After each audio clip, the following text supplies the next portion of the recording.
Left jab, uppercut, leave you laid out on the floor. Try to duck and roll, hit and miss, now you counting stars. Should've practiced more, should've hit the mask, get out there more. Claim that you're the best. You gotta show me, son. Actions over words, baby boy. Is you real or what? Talking way too much, world come. Back sports, talking way too much, world come. Back sports, talking way too much, world come. Back sports,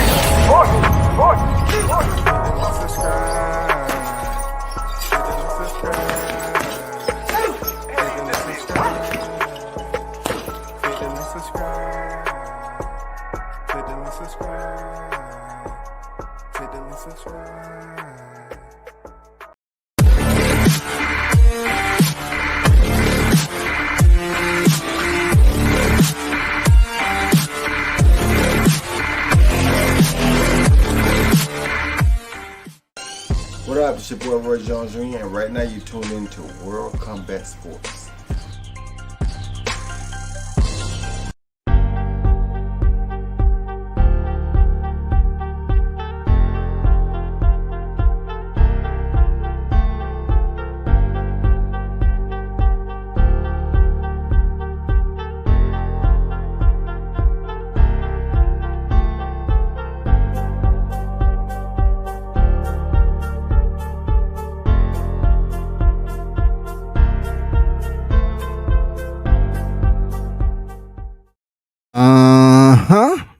World Combat Sports back on deck with it for another one. Shout out to the supporters that's in the live chat already, man. Mr. Paz on deck with it. Salute WCS. That thumbnail's hilarious, man. You know what it is already. I have to send a message by all means necessary. Cooking with Sir Senior on deck. Salute everyone. Salute to you, my brother. What's good? Let's go hot grease. Yes, man. What's good, everyone? Salute. It's a Monday, the start of the week, man. Of course, we have to start coming off this dang fight week. Now, the crazy part about this is that this is Hot Grease Chronicles, episode number 3. This is Hot Grease Chronicles, episode number 3. And you're probably asking yourself, you saying, hey, why are you going to do a Hot Grease summer when we just had an amazing fight card? Well, you know, we had some fights all over the place, but somehow, some way, whenever Terence Bud Crawford is in the building, he is a topic of discussion. Real talk. Seriously, that's all people talking about. Terence Bud Crawford being in the building, Bomac being in the building at Vegas for the fight. That's all they're talking about. They're still angry and flustered at the fact that Terence Crawford showed up this past weekend in Vegas, but he did not show up for Errol Spence Jordanus Ugas. Let that just marinate for a minute. Now, I'm gonna let that marinate because it's becoming a problem, a long-standing problem with these cats. Bud did not show up to Errol Spence and Jordanus Ugas fight, but he was absolutely in the building, the whole entire team, boots on the ground, this past weekend in Vegas. DBMH on deck with it. Salute WCS, salute to you. I'm gonna let that sizzle. I'm gonna let that just marinate for a minute, man, because it's a lot that went on. Let me start. Okay. Shout out to the winners. Shout out to Nico Ali getting the job done, man. You know, changing trainers, going out here looking amazing. Shout out to Keyshawn Davis getting a 5th round stoppage. A 6-round stoppage, I believe. 6-round stoppage in an 8-round fight. Man, shout out to him continuing to improve. Big shout out to his brothers who was on deck. You know what I'm saying? You know, and big shout out. I can't apologize for what happened to Shakur Stevenson. You know what I'm saying? I can't, because who am I? You know, I can only speak what should have happened versus what actually happened. But shout out to Shakur Stevenson for unifying the 130-pound division, but yet his post-fight was marred by physical incident that occurred outside of the media center. And the reason that happened was because with boxing, you would think as long as it's been in existence, right? The format, when it comes to these fighters, what I mean by the format is that Shakur Stevenson, He was in there with Oscar Valdez. Both of these are champions. And you know the winner, post-fight, gonna have they family up in there now. Both of these fighters had people in the building. Canelo even showed up to support Oscar Valdez. Canelo. Terence Crawford showed up to support Shakur Stevenson. Jameer Herring was in the building to support Shakur Stevenson. It was a packed house. And also Shakur Stevenson, mother and his people was in Vegas. So after he was able to successfully have his hands raised and got to the post-fight conference, man, the build up, I was waiting. I say, damn, this is what I've been waiting for, along with every other media. It was too much humming going on in there. It was too many sidebar conversations. And being that Shakur Stevens from Newark, Brick City, I think he handled it. I know he handled it professionally. He said, can y'all be quiet? Can y'all be quiet? I'm trying to have a press conference. And then Evan say, this is Shakur press conference. This is not y'all press conference. So already, they're not even showing the man respect. He's up there next to the promoter of the fight card, Bob Arum. He's up there next to his manager, Jay Prince. I just felt that was absolutely disrespectful, bro. I be who I be on deck with it. What's good? WCS, what up, OG? What's good? What's good with you, bro? So I felt it was disrespectful. So as Mike Coppinger was asking the question, a lady's voice rang out. I mean, it got very loud. It was rumblings outside the door. Shakur attendants went up. He's like, huh? I know that. He looked, man, he processed that shit just like he was processing Oscar Valdez freaking shots. He processed that shit, dropped the belts, and he was out. They bust in through the door, man. Chaos ensued inside the media center. Then, they was putting hands on the security. Then it went out. It was mayhem up in there, right? It was mayhem. But instead of me getting details, which I really don't, I spoke on it already. All I'm saying is they owed that man much more. They ruined his moment. They ruined it, dog. By not letting his mother into the presser, not having the know-how, not having the information to say, you know what? Because some of them people that's working in the MGM, they don't follow boxing. They don't know who this, and this is. She told him, I'm his mother. I'm his mother. I'm his mother. And she turned up. She went to 100. She wanted to get in and share this moment with Shakur Stevenson. And rightfully so, she should have been on deck. And you know what? It broke out from there. And it's no way her fault, because she should have been in there to share that moment with her son. Once again, she had every right to share that moment with Shakur Stevenson, and it was taken away. The moment was taken away from Shakur Stevenson, and it was taken away from his mother. Now, I'm pretty sure as a human being, Shakur Stevenson is going to feel some type of way about this for a while. Seriously, he's going to feel some type of way. I hope he don't change and just be upset and don't want to really, because he was having a damn good presser, bro. Shakur Stevenson was having a very good presser. Obviously, he's been working on his responses. You know what I'm saying? He's been working on his replies, how to carry dialogue. He's been working. It was working out great, man. You know what I'm saying? This dude just came off a tough fight with Oscar. Looked like he didn't even get touched. Only to be taken away, shut down the press conference early. But in the building, and once again, congratulations to the unified 130-pound junior lightweight champion, Shakur Stevenson. And y'all know, I put the thumbnail out a long time ago. I said he was the emperor. I call him the emperor of boxing. Long time ago. I got the receipts. I said Shakur is going to rise, man. And that's exactly what happened. Now, where he go from here, I don't know. You know what I'm saying? I have to wait and see who they allow him to fight, if they're going to have the money to give those opponents to step in there for him to try to unify. It's not impossible. Teofimo Lopez did it. Teofimo Lopez did it one division up. So why can't they make it happen for Shakur? Yes, they can make it happen. But the biggest talk of it all, right? King Mitch on deck with it. What's good? Being Boxing News. What up? What up? Mitch say Shakur handled Valdez easy. Absolutely. Showtime Shaw News in the building. Salute to the chat. Shakur Stevenson is marching. Absolutely. Gianna Scambosis is the emperor. Hell no, you ain't. Shakur Stevenson is the emperor, bro. But the big talk of this hot grease summer is indeed Terence Crawford being in Vegas. Now, I've told individuals, right?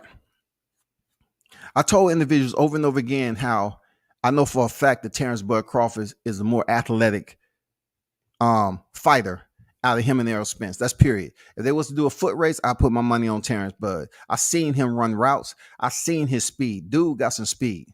I seen him on several occasions, and it's some shit that I have been posted of him wrestling with his people. I seen it in NYC. I seen it in Atlanta. Look, I've seen dude can wrestle. He's always messing around with his people. Not only that, when Shakur had his championship fight with Jamel Herring, him and Terence Crawford was wrestling in the Omni Hotel lobby with some other guys after the weigh-ins. After he weighed in, he went and ate, got that. You know what I'm saying? He's up there wrestling. Then, the top ranked PR person's like, no, oh God, no, y'all stop it. No. She was in dire need. She's like, oh my God, if he get hurt and I'm supposed to be looking out, it was nothing you can do. It was nothing. I mean, that's crazy before a championship fight. They up there wrestling. So when it comes down to him being in the building, that's what everybody's talking about. They're talking about Bomac, Steven Nelson was there. The whole entire team was there. Family was there, everybody. The point still remains that the only relevant conversation that Errol Spence is a part of is when Terence Crawford is involved. As you've seen recently, let me bring up what was said. Because if I say it, then it's a problem. Let's talk about Twitter. We already know it's been bought for some insane amount of $44 billion. Errol Spence put out a tweet, say, you got it. I'm not typing nothing else until it's a go. Right? This is actually, before the last. I'm going to the previous one after this because it's a lot that I want to talk about off that tweet. Terence Crawford reply was, not at all. You right. Because I'm going to be too busy whooping your ass. Then I'm going to laugh when I see your facial expression when you know you getting your ass whooped.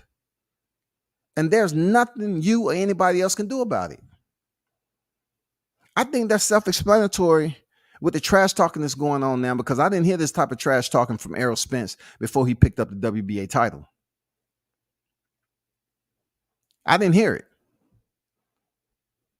And you look at my thumbnail, that's why I put up there, off the yak. I'm presenting, I'm presenting him a gallon of water, that Deer Park spring water, so he can hydrate and get that yak off his system. You know what I'm saying? Because that's exactly what Terence Crawford put out there in the tweet previously. What did he put out there? Come on, man. What did T-Bud put out there? Errol Spence said, LOL, no, we saving it for after I beat your ass. But ain't shit going to be funny for you when that bell ring. Terence Crawford reply is, you a comedian now, I see. You must be on that yak. Yak. That was cold. See, Terence can say something about Errol having his drinking problem. Sir Senior can get on here and mention Errol Spence having a drinking problem, and then they'd be all on it. Sir Senior, you just hate. You hating Sir Senior. Don't do that. It's just malicious. Stop it. No, it ain't malicious. It's fact. I mean, why y'all ain't sitting up here knocking on Terence Crawford? He said, you must be on that yak. He put it out there. He said the man must be on the yak. Velocity cuts on deck. What's good? Did you see Shakur in the VIP section with the two goats? Yeah, I seen the thumbnail, I seen, the shit that was on social media, but even if I was invited to that party, I wouldn't go. I don't do that. You know what I'm saying? That's not even my interest, for real. Unless I'm sitting up there in VIP with him, I'm not gonna be up there doing anything. But kudos to Floyd being in there with Terrence and all that, man. Kudos to them brothers chopping it up, man. You know what I'm saying? None of them was drinking. But you know what it is. If it would have been in Texas,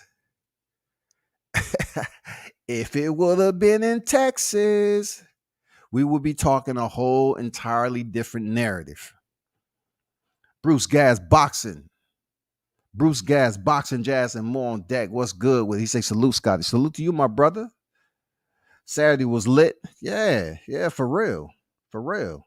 Now, I would suggest those of you that's coming in on these ghost accounts, if you're talking about, food and whatever, the fake bogus thumbnail that's out for BoxRec, for Bomac, you need to come in under your ID.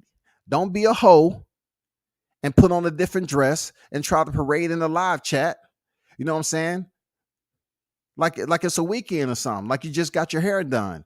Come in and show your true identity. Don't come over here on no ghost accounts, man, and change your name. Come on, man. Be genuine. But looking at this tweet right here, Terence Crawford said, "You a comedian now. I see you must be on that yak." He's implying that he must be back on the yak. See, he was nice enough to say, "I don't want to fight Errol Spence coming off the accident," because the Spencerholics would go up here and start making excuses and say Spence wasn't ready for the fight. He should have never stepped in there. He was still recovering from the accident. So he comes back and fight Danny Garcia. They rant and rave and give him all the praise in the world on what he did to Danny Garcia. But I'm going to tell you something. When he fought Yordenis Ugas, it was some gloomy moments in that fight that only further solidified what I believe. And my belief is that Terence Crawford will stop Errol Spence. Yordenis Ugas landed that shot. I'm talking about several shots that hurt Errol Spence. Do you think Terence Crawford, that legitimate bona fide killer, won't put him in the hot grease? That shark is getting cooked, bro. They're not going to have Lawrence Cole to save him. Lawrence Cole was only there to get Errol Spence the WBA title. That's it. Because like so many people, I heard Showtime mention it. I heard a lot of other people mention it. He was only there to mediate and make sure that Errol Spence remained in the safety to make it to the finish line to get that WBA belt. Because time that shit started to get, action. Stop. I say stop. Yordenis, see, I wish he would have spoke English. He's probably that's ¿Qué pasó, amigo? ¿Qué pasó? He's probably saying this stuff like, what you stopping the action for? Can't we continue to go with his mouthpiece on the floor? Like, who told him to go look for his mouthpiece and he's an elite fighter? That tells you right now there's something deficient. There's something dilapidated that's going on with him mentally and psychologically for him to be searching for his mouthpiece in the middle of a fight. Not only that, Spence was hurt previous to that. So put Crawford in that same situation. We wouldn't even be talking about no undisputed between Terence Crawford and Errol Spence. We wouldn't even be talking about this shit, dog. You know, and I know. We wouldn't even be talking about it. But, we was up there, Yordenis Ugas was a champion, so he had to go through the protocol. They finally got the fight after his eye healed. And, his eye wasn't affected because Yordenis Ugas shut down all the action mid-fight. Cooking with Surf Senior said, hot grease and hot water cornbread. For real, man. They talking about, shark meat don't taste good fried. Well, it's about to. It's about to. I'm telling y'all, it's about to. It's going to change the landscape of YouTube when this fight is made. It's going to put such a high on this YouTube community talking about this fight. I mean, it's going to be so much going on, man, because, the anxiety is coming from the Spencerholics. It's almost like what you see when someone is at work and it's a Friday and they just used to going through the same room, going to happy hour, ordering their favorite shots, shots of Patron, doing 5 shots of Patron, get their head right. And then they really start putting them down. But before that, they at work and they're fiending. They fiending to get off work. That's pretty much how social media is going to be. When the fight is made, it's not going to be no more talking about, y'all talking about the weight of Bomac. No one's talking about the absolutely chicanery of bringing up Yuriorkis Gamboa. It's disappointing. I'm going to be honest with this shit. It's very disappointing to hear individuals talk about a Gamboa fight at 26. That just goes to show that people are willing to push wheelbarrow narratives around and have no problem understanding how much labor they're putting in and they're getting nowhere. Let that just sit with you for a minute. You want to hand carry narratives around YouTube. Sweat your ass off, tired as fuck, just because you want to push some antiquated narratives that Crawford was hurt by a featherweight. And then I asked the question, did Gamboa fight at 35 before he stepped through the ropes to fight Crawford? The answer is yes. Was he a champion? The answer is yes. So therefore, Gamboa was a bona fide lightweight when he stepped in there with Crawford. Not to mention that Crawford, he had fights.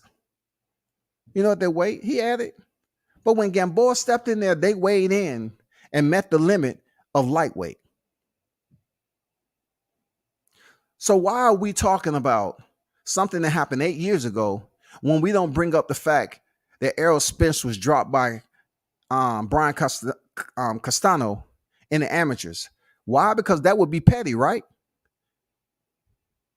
We got individuals bringing up Yuriorkis Gamboa hurting Crawford 8 years ago. And we already saw it on video that Errol Spencer mentioned, oh, what happened? You got hurt by Gamboa. And then he said, oh, what happened after that then? That shit is so old, 8 fucking years. And we have individuals still talking about Gamboa only because Isaac Cruz just stopped him.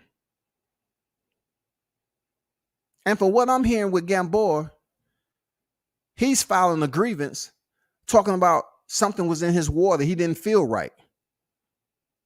He felt like he was drugged. See, I haven't even been talking about that shit because it's irrelevant to me because of who he was fighting. He wasn't in there with Terence Crawford. You know what I'm saying? So him going in there with Isaac Cruz and he feel like he was drugged, so be it, man. I hope he win.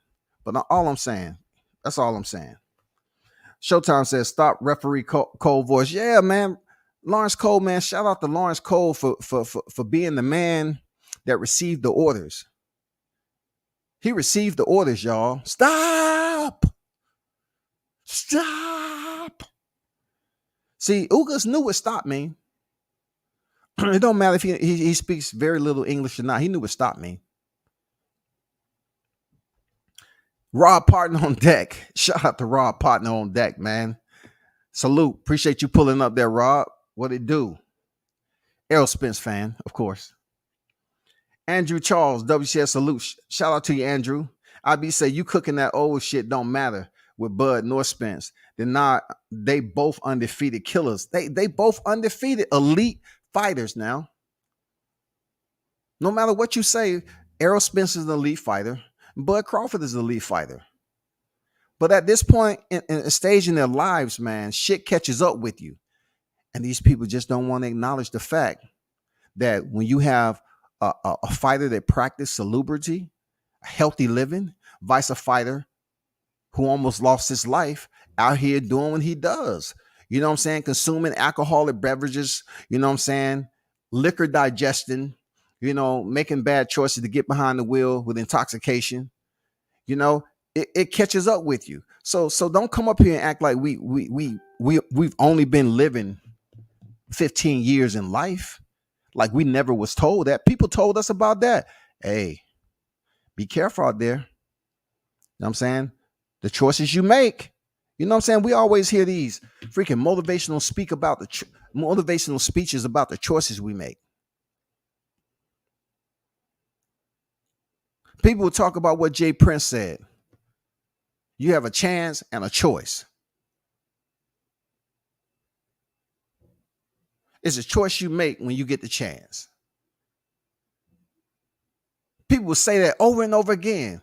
But when it comes to this situation, and in fact that Crawford mentioned, you must be on that yak. Guess what? They act like he's saying something that's a foreign language. That ain't the case, bro. That's the truth. That's fact.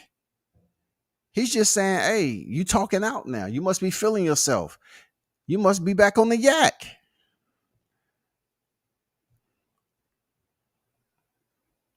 Let's not act like it's something new, bro. But of course, I definitely have to put this up there. The reason why I have to put this picture, because that we yak free at Team Crawford. We yak free. When you yak free, you can wake up and you can go spar. You know what I'm saying? You can go work out, put that work in the gym, get off, eat, spend time with the family, go back because you yak free. See, when you're on that yak, you got to take more time off. You're supposed to work out 3 times in the day. You end up only working out 1. Hey, I get back to that. I don't have a fight coming up, man. I get back to it. I'm good, man. I'm chilling. And then the fact that Derrick James only show up, 3 times out of a week, no telling, what the yak is looking like. I'm going to be honest. I'm pretty sure that the yak was on discount when he beat Udenis Ugas in Texas. I'm pretty sure the yak was on discount at the package stores or in the damn restaurants at happy hour. They were saying, hey, the big fish won. Yak shots, only $2. You had people getting fucked up off them yak shots being $2, bro.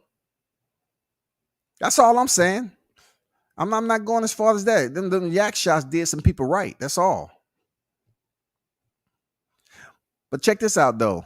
The whole purpose of it is when you see people out there, especially in this situation, you see Crawford out there in Vegas, and the fact that they was flustered that he did not show up for EJ versus Ugas. The man didn't even fight this past weekend, and he's the talk of the town. The only position where we can say that Errol Spence is relevant is when Terence Crawford is in the conversation, when the dialogue consists of them two. No one can speak of Errol Spence without bringing up Terence Crawford. No one. No one mentions Errol Spence in the conversation single-handedly. You know what I'm saying? They cannot speak for him as an individual without bringing up Terence Crawford. And you know what it is now? They talk about Bomac. Now they want to talk about how much Bomac weighs. I mean, where do we go with this shit, bro? Like, where are we going? We got grown men talking about another man's weight. Isn't that a bit strange to you that other man is talking about the weight of another man? Like, that just goes to show me, man, I love the years that I grew up, when, we was focused on the women, the natural women, where you passed a note to the woman and you told her what your intentions was. You know what I'm saying? I think it's a lot of depravity that's going on with individuals that's not really attached to society. I think a lot of individuals are distanced. They secluded from society. They really don't know what the fuck is going on, except when they get on YouTube and they find out that some of their favorite channels are going live, and they get to go in here and go to that dark room like I Am Legend, and they all sit up there and talk and breathe together. While you have, Spence out there as Will Smith walking around and shit. Fred, what you doing out there, Fred? Fred. Out there losing his fucking mind, dog. Running in the dark places for your dog, where in Spence's case, your horse. He up there running in there for his horse and shit. I'm telling you, it gets crazy. Like, y'all supposed to be talking about, and look, I gotta cross thread this shit, right? This is how fucked up YouTube is. A portion of YouTube is that up to this point, Shakur Stevenson, right, picked up a title at 26. All right, did what he had to do. He picked up the title. Then he moves up. He's been calling out Oscar Valdez. He moves up. There was not one conversation about Shakur Stevenson being big at 26. No one was up here talking about. Do you remember that bullshit they was talking about Errol Spence being a weight bully? Oh, he's huge. He's huge. He's the boogeyman. He's huge. That shit went away. Shakur Stevenson, he's at 26. Nobody's talking about how big he is or nothing. He goes up there to 130. And just because he looks bigger than Oscar Valdez in the ring, people say, oh man, I think he should move up to 135, 140. You got motherfuckers hating on Shakur Stevenson, bro. Saying that now he's a weight bully. That shit almost sound like Corona all over again. You know how contagious Corona is? And it just seems like people been talking and breathing in the same little circle. And all of them got that YouTube Rona. And they up here all talking the same damn language. How in the hell all of a sudden Shakur Stevenson is a weight bully? This man just picked up. Were y'all saying that shit when he was just a WBO champion, when he defeated Jamel Herring? Because I'm gonna tell you like this. I looked at both of them. Jamel Herring and Shakur Stevenson. Y'all wasn't saying that Jamel Herring was a weight bully. I'm saying y'all wasn't saying that Jamel Herring is a weight bully when he fought Shakur Stevenson. And then Shakur steps in there with Oscar. And on fight night, yeah, he looked big. But on weigh-in, he didn't look bigger than Oscar. His rehydration process, man, salute to his team. They did an outstanding job with getting him rehydrated and getting his body ready for fight night. But y'all are sounding lunacy when you up here trying to bring up another false-ass narrative to say that you're going to discard what Shakur Stevenson just accomplished, and you're going to try to push him up to 135 to fight Gervonta. I mean, you need to get in line for that shit. You know how many people trying to fight Gervonta for the payday? Plenty. Keyshawn, my guy, okay? You know, I have nothing with Keyshawn Davis. But when it comes down to you and Nico Ali being 5-0 with 4 knockouts, and you want to call out Gervonta Davis, are individuals that I've seen at work. I've seen that man at work. The general public in boxing have seen Gervonta put in that smoke.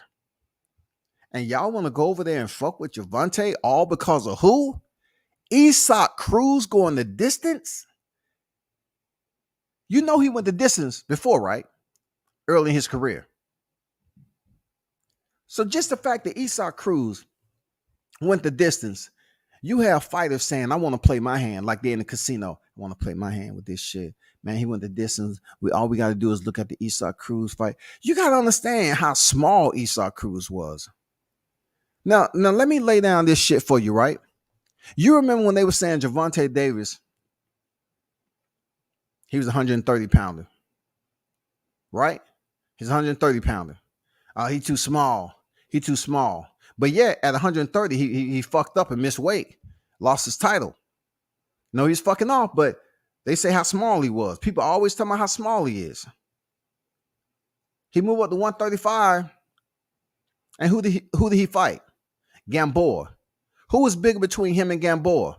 Come on. All you do is goddamn gotta take your 2 hands, ball them up into a fist, and wipe your eye like you used to do as a kid when you got your ass beat. Just wipe your eye. Just move your wrists up and down, wipe your eyes. Okay, I didn't do it, man. I mean, you know what I'm saying? Y'all know what it is. Gamboa was bigger than Javante. Nobody's saying that Gamboa is a weight bully. Then Javante moves up to 140 and face a taller fighter, much bigger fighter in Barrios. Nobody says anything except, okay, he got the stoppage. But how can you sit up here now and say Isaac Cruz, who is very small, he fights Javante Davis and goes the distance? All of a sudden, people are calling him out. And then they're trying to push Shakur Stevenson up from 130 when he said he wants to unify the division. Teofimo Lopez did it not too long ago. He went in there with Vasil Lomachenko at the back end of the Corona in 21.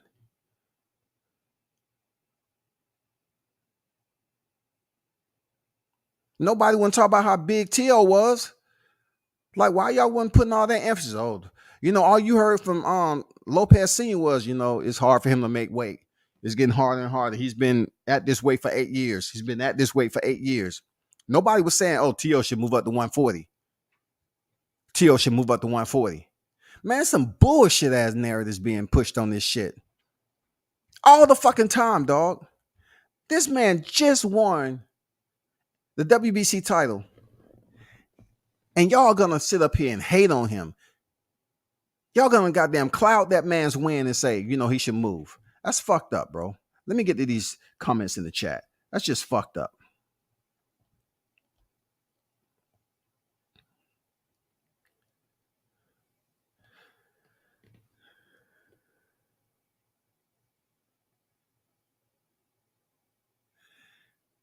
Man, you weren't trying to get me on the phone. What are you talking about? Get me on the phone. Just want to let everybody know I've been trying. What are you talking about? You don't call my phone. Hit me on IG if you can't get in contact with me. What are you talking about, bro? I'm gonna hit you up after this though. Yak free, baby, for real. You know what I'm saying? Yak free. All you gotta do is then understand what the message is. I'm offering Team Spence water. That's what he should be drinking. Water. Aqua. Showtime said no more alpha males, just alpha gossipers. You know what I'm saying? YTC Street killed the game. You know what I'm saying? YTC Streets killed the game of boxing because people don't want to take us serious when it comes to this shit. It had me been a cool 72 hours, which is 3 days, to let this fight sink in properly. Give Shakur Stevens his credits, his kudos, his adulations, his plaudits. Give this man his props, his due respect for going in there and putting on a masterful performance against Oscar Valdez. But y'all want to all of a sudden say, he should go up to 135 and face Tank. He should go up to this, that. If the dude is making a weight, and he came in right at 130, which was smart. He didn't leave nothing to, squander. He came in right on weight, and then he rehydrated nicely. Had full strength in there. Man, give it up for his team. Give it up to his freaking team, bro. Making fun of his weight is a little childish. They were saying the same thing about Fury before he knocked Wilder out for the third time. This is what I got to say, Andrew, about them talking about Bomac's weight. He's training in boxing. There's a lot of bag men who hold the body bags and the mitts who are big guys. A lot of them, right? They're not talking about him. But yet these are the same dudes that was up here crying and blowing snot bubbles all over the place and had to go make a doctor's appointment and make sure they get that lollipop afterwards. Because they said Terence Crawford was talking personal shit with Spence. Oh, all of a sudden that's out the window now because they had to wait for their master to take the lead and start talking shit on Twitter now that he got the WBA title. So once Spence started talking shit, they got the confidence to say, oh, well, let's put up a box record of Bomac. Dude, what does his weight have to do with him training a champion? Look at that shit. It's people going out there to be the B&B Boxing Academy to be trained, bro. What does his weight have to do with anything? Why are y'all so interested in men? Answer that question. When I was growing up, we was talking about women. Why can't y'all disrespect another man by saying, I'm gonna come over there and take your girl? That's the way it used to be. I'm gonna go, show up to the fight. I guarantee I can pull your girl. I guarantee you. They don't even say little old simple shit like that. They always gotta bring a man into the picture. They gotta talk about his weight, his aesthetics. You know what I'm saying? They always want to talk about dick. What the fuck is going on in this shit, bro? It's some beautiful women out here. You know what I'm saying? It's some beautiful women out here. And these YTC streets, man, they don't even give a damn about putting them in the conversation. IB says Shakur hasn't even been at 130 that long. And people say anything. That's what I'm saying. Obviously, IB is speaking logically. The man have not even campaigned long enough. All he has done is pick up 2 belts.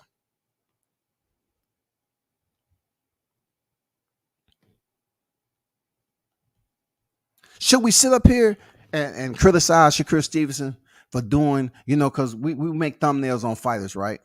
And we say how we want them to be great and all this other stuff. So you have a fighter that's young as Shakur Stevenson, and he's already a 2-weight champion and unified in his second division like Terence Crawford was. In his second division, Terence Crawford unified and became undisputed. But yet they wanna sit up here and talk shit about Shakur for whatever reason. That's crazy. They want to talk shit about Shakur for whatever reason. He won a title from Herring in October of 21, and then he turns around and fight Oscar Valdez April 30th, which just passed. 2 championship fights back to back, y'all. 2 championships fight back to back, y'all.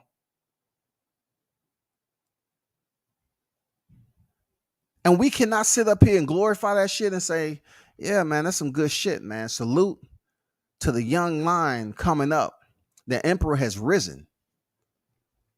That shit is crazy, man. I don't get that shit at all. It's not up to me to get, man. Real talk. It's not up for me to get.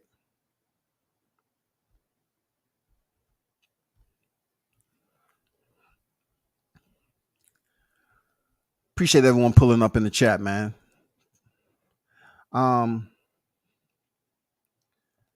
He says Shakur sitting at 130 until he's clean house. Yeah, he should. He should wipe it out. He should clean that division up, because if he is to do that, then his Wall Street will go up. The value of his stock will go up as a fighter, just like Teofimo Lopez. You know what I'm saying? He fought Richard Comey, and then they gave him the fight with Lomachenko. Now, from what I'm hearing, like I told y'all, he's gonna go up there and jump the line at 140. And people's like, oh man, he this, that, and the other. He got fucked up. Haha. They was all pushing Devin Haney, Teofimo Lopez, and then they said, forget Haney, because Teo lost the belt. We don't really know what to do with Kambosos. And now Teo's moving up to 140 and potentially gonna get a shot at the unified titles. Y'all better hope to God Teofimo doesn't win the titles at 140. He would have been undisputed in 2 divisions, one in the 4-belt era and one with the franchise championship. Man, if y'all don't see what y'all don't hear what I'm talking about and see the vision, man, that shit's gonna be crazy. And you say that's how this era is. You win on Saturday, and by Sunday morning you a cheat or a duck. Well, look, they was talking about Oscar Valdez, of course, him testing dirty. He did test dirty. Shakur Stevenson took jabs at him. They boxers. I don't care about none of that. They boxers. He took jabs at him. He popped dirty. He was still given a pass to fight. You know what I'm saying? That shit don't happen. And then furthermore, the fight was on the reservation. Come on, man. How much luxury does it get? You're not stripped of your title, and you're still able to make a paycheck. And then somehow, some way, this fight just drops out the sky. We heard Emmanuel Navarete, and then they say, hey, we're going to get Shakur Stevenson. What? They actually going to fight? Wow. Okay. And Shakur went in there and just put on a masterful class, man. What's going on? Get the smoke in the building. What's good with it? Bomac got UD by Butterbean. If you think that's funny, too bad for you. I've heard that joke a long time ago. Like, the man was a boxer.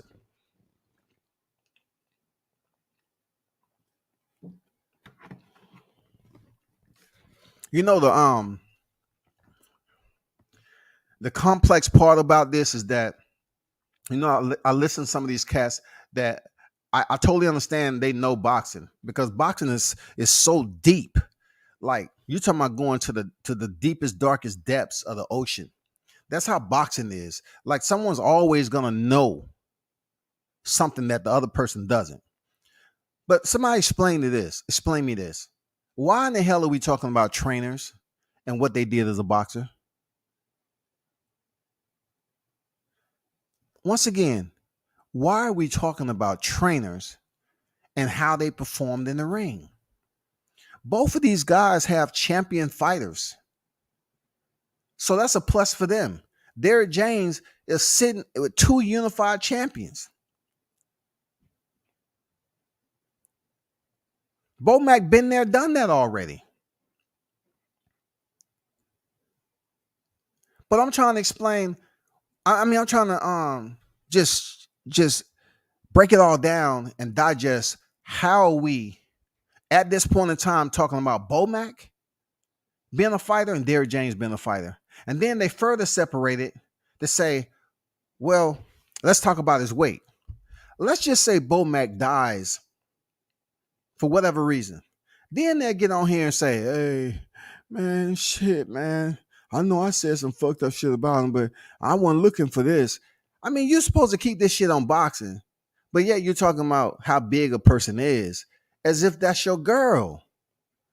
What the fuck are y'all dudes doing, man?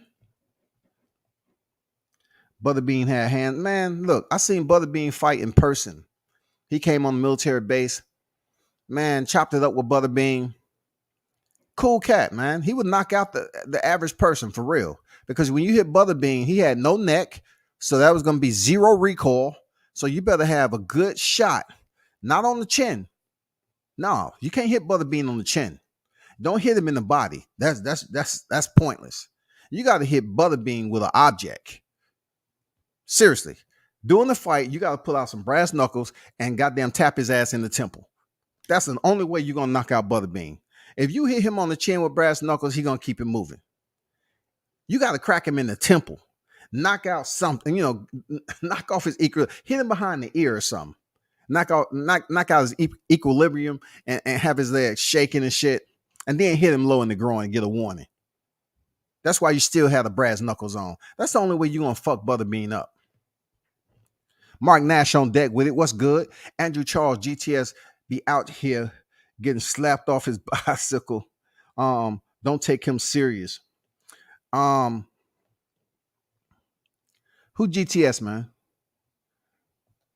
Who GTS? Oh, get the smoke. Okay. At Get the Smoke, Bomac 7 and 14. He got knocked out 9 times. Man, they're not going to be fighting on fight night, though, people. I know it's good for convo, but they're not going to be splitting the ropes. They're not even, look, they're going to be in training. They're going to be in fight camp with their fighter. I know Bomac is going to be there majority of the week. And then we all know Derrick James is going to come in at his leisure. You know what I'm saying? He might come there 2-3 times a week. You know what I'm saying? We know he's not there full time. We know that. That's why he whispered in Errol Spence's ear, focus. You know how deadly that word is, focus? That's a 5-character word. And it is detrimental to your health in the sport of combat when you don't have it. Why is Derrick James telling Errol Spence about his focus, man? That's why Terence Crawford is going to stop that's why Terence Crawford is going to stop Errol Spence. That's why he's going to stop him. He has too much going on up top that he's losing focus. That is the best. I say again, what you're seeing in the ring with Yordenis Ugas is the best Errol Spence you're going to see, because they wanted him to get the 3rd belt just so he can have the opportunity to step in the ring with Terence Crawford.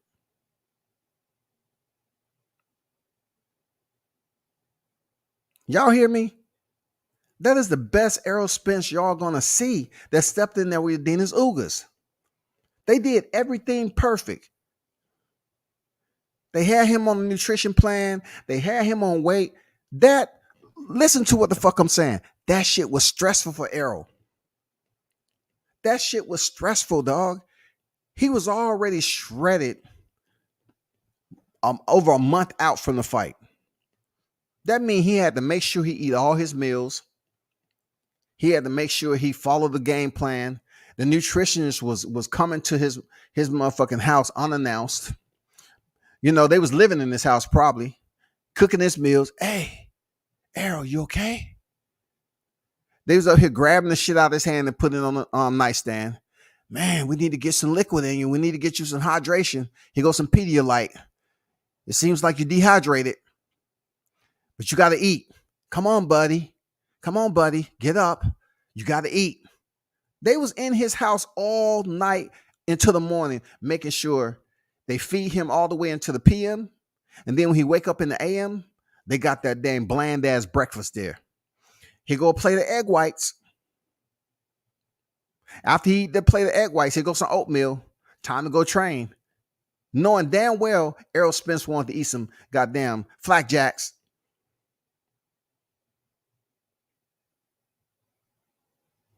Jimmy Dean sausage.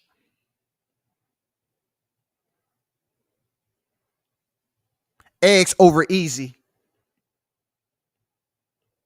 Hash browns.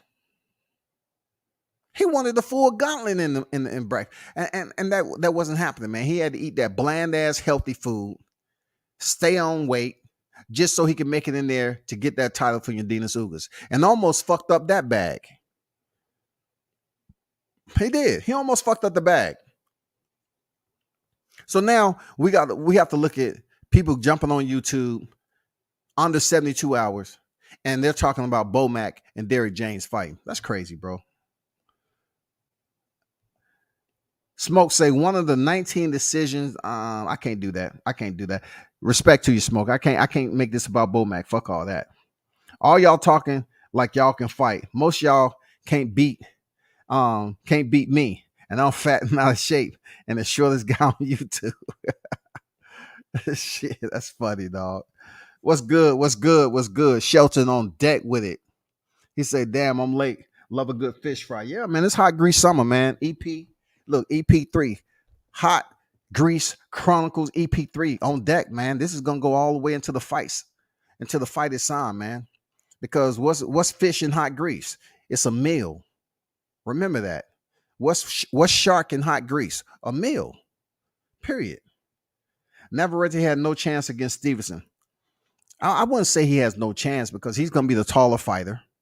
You know what I'm saying? I'm not really saying he's going to be the bigger fighter, but he's going to be the taller fighter. And, you know, he's a very unorthodox fighter. He does some shit that you just can't train in the gym. Shakur Stevenson does a lot of stuff that you can train in the gym.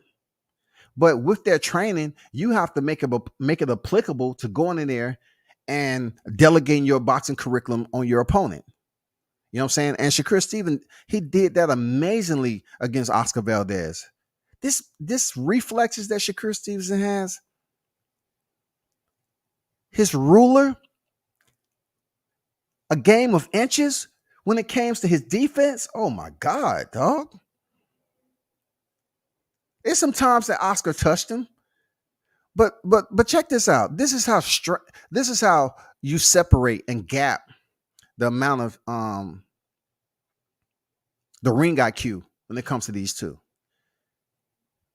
Oscar Valdez is in the camp with Canelo Alvarez right now, pound for pound number one. Oscar Valdez is nowhere on the pound for pound list, nor is Shakur Stevenson, right? So we know that Shakur was talking about the pound for pound list if he beats Oscar Valdez. But my biggest question is for Oscar, if you already short in stature, so to speak, why are you bending over playing the peekaboo game with Shakur Stevenson, who never truly overly commits to his punches? He is very technically disciplined and sound. Why would you play the peekaboo game and act like you're going to disguise something. What was that shit when he grabbed Shakur's glove and Kenny Bayless act like he had on them Mayweather goggles? Huh? What? He did what? Oh, I didn't see it. And we can't go to the replay. Box. Come on. Kenny, you didn't see him grab the glove of Shakur Stevenson. But back to what I was saying. How is it possible for Valdez to be in the camp with Canelo and he's crouching down, already short, but he's lowering his stance even shorter to someone who's technically sound like Shakur, who was cracking him with the uppercut? Check right hook. Shakur Stevenson damn near did the same shit Mayweather did to Ricky Hatton, bro. Except Mayweather sent him into the turnbuckle. Oscar Valdez went through the ropes. Man, that shit was crazy, bro. I just hate internet bullies. There's a lot of them that feel freely to do that shit.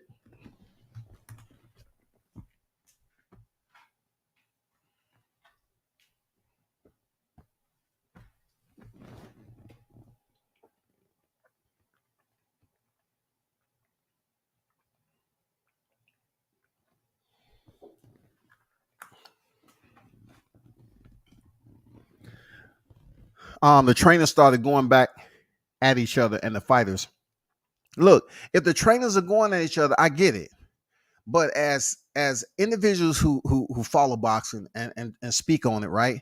Why are we sitting up here speaking on the trainers' records? You know what I'm saying? That's just outside of the maturity for which people respect some of us for. It is. It's totally like gossip and shit. It's turned into reality shows. It's becoming freaking cartoonish because, you know, neither one of these guys has stellar boxing records. So at the end of the day, it really doesn't matter. The shit doesn't matter. Who gives a fuck about the records of Derrick James and Brian McIntyre? Who nobody cares. Who cares how much he got knocked out? The fact is what they're accomplishing as trainers. That is the biggest damn concern and the topic. Shakur versus Navarete. Hey, Navarete never had a fight at 130. And I seriously doubt Shakur Stevenson is going to give Navarete a shot. I'm serious. Because think about his mentality now. Shakur Stevenson, his moment was just ruined. You know what I'm saying? His moment was ruined from him unifying at 130, right? Not only that, the fact that Emmanuel Navarrete was trying, hoping to slide in and fight Oscar Valdez in a division that he had one fight. He was trying to do the Mikey Garcia shit. And then Shakur Stevenson's looking at it like, I was calling out Oscar Valdez at 26. So how in the fuck you think I'm going to give you a shot, that Navarrete? Just because people put your name out there and you haven't even did anything at 130 yet. I'm just saying, y'all. You don't have to believe it. Sheldon say after Valdez got whooped, the new guy they say is gonna prove Shakur ain't shit is Navarrete. Man, that's some bullshit, ain't it? That's just crazy. That shows you how spoiled and selfish boxing is when it comes to the fans. That shows you how much disrespect that people have when they support in this sport. A fighter can go out there, do that ring walk, hear all the people cheering or booing, get in front of the cameras after a hard-ass fight camp, put their heart and soul into a fight, come out victorious, and then you jump on social media and you hear people talking bullshit about you. It is absolutely crazy, bro. It doesn't make any sense to me why we're in such a simulated type of state of mind at this point in time where YouTube and shit and social media control how we move as grown ass adults, how we think as adults. We teach our kids to grow up and be leaders. We say, hey, do what you're supposed to do in school. Get good grades. Go out here and be a leader. Be successful. And then you get on YouTube acting a damn fool, talking bullshit, being extremely biased. And I know y'all heard me say this before when I said, they have these cats, they be talking to their kids and be telling them all that, but yet their house ain't big enough for them not to be heard. And then look, your kid listen to you enough. They find out when you're on. They go searching in YouTube because they got iPads and computers. They find out where you at and they start listening. They start listening. And they was like, what the fuck? He up here talking this shit and that. And they start doing their own research and this, that, and the other. They start having this, that, and the other. And then it's like, damn. The next time you tell them to go do something like, now hold up. I thought you was setting an example. But I was listening to you on YouTube the other day talk some absolute other bullshit. And I got to call you out on it, Pops. I'm just saying, I got to call you out on that. You got to get a baseball bat for Butterbean, preferably while he's in the bed already sleeping. Hey, man, if he's in the bed sleeping smoke, it's not going to be a baseball bat unless it's aluminum. It has to be aluminum. It has to be something that's not going to break because Butterbean, he has that Butterbean head with no neck. You got to get a sledgehammer, aluminum bat. You know what I'm saying? You got to get a Salmon Sosa special. Cork that motherfucker. Let me get started, dog. You got to get something special. Mark Nash say, my bad, I deleted Shelton Moore's comment. Hey, what?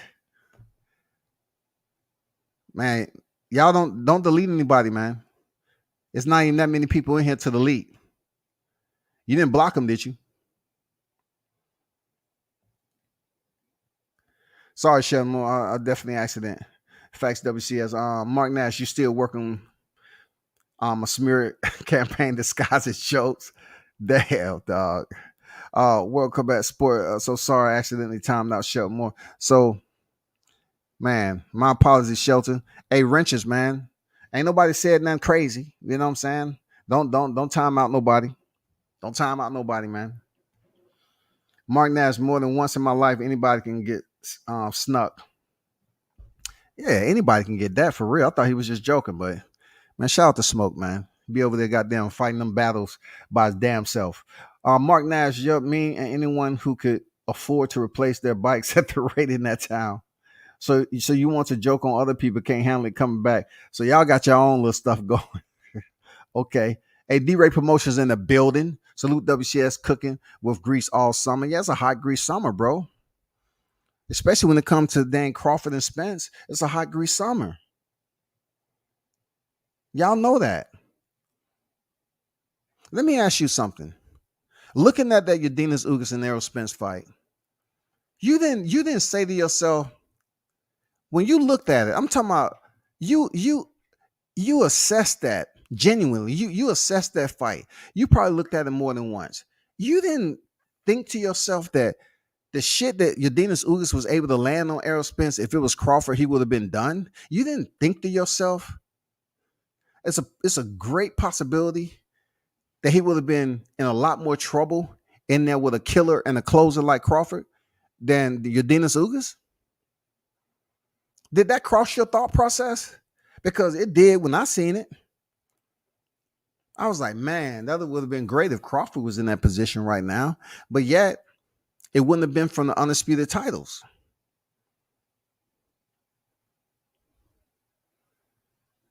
He would have just beat Spence, but then he would have had to fight Ugas for the WBA. I mean, it would have had to be for the creme de la creme, all the marbles. I'm just saying in general, when you're seeing Spence get hit with what he was being touched with Udenis Ugas, you didn't say to yourself, man, I'm glad that ain't Crawford because it would have changed the landscape of YouTube permanently. You would have had guys talking about, oh man, I got internet problems, man. Somebody hacked my channel. I'll be back though. They come in on a totally different name, dog. They come in on a totally different name. But also, I wanna ask you this: when Terence Crawford stops Spence, what do you think the narrative is going to be? It can't be weight bully, because this is how petty I want to be. I really want to be this way. Errol Spence has been fighting at welterweight damn near his entire career. He came in at super welterweight, and then he decided to drop down and campaign at down welterweight. Right now, check this out though. Do you think people are gonna sit on here and say, "Well, I can't believe he was beat by a 135 pounder. I can't believe he beat by a 130 pounder." Are they going to use that narrative when it comes to Crawford? Because how petty is it for you to criticize this man and say he was hurt by Gamboa at 26 when y'all was just saying that he moved up to 47 and everything he hasn't done? Y'all not saying that shit. Y'all steadily up here hyping up Terence Crawford, Errol Spence, Terence Crawford. But yet, y'all not saying that Errol Spence is a damn weight bully no more. But yeah, you go back months and you pull up and archive these lives, you'll hear people saying, "Oh, shit, man down. Spence big. He big for 47. He big for 47. He fucked up Mayweather. He fucked up Broner. He did this."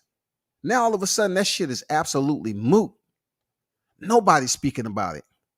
Not even to the point where they're bringing up the weight class Crawford started at. They say, "Oh man, I can't believe Spence is picking on a guy from a lower weight class," like they're doing Terence Crawford. Now they're trying to sit up here and say he was hurt by Gamboa, which was 8 years ago. Let me pause for a second. I want you to understand one thing. They're speaking on a fighter that he fought 8 years ago.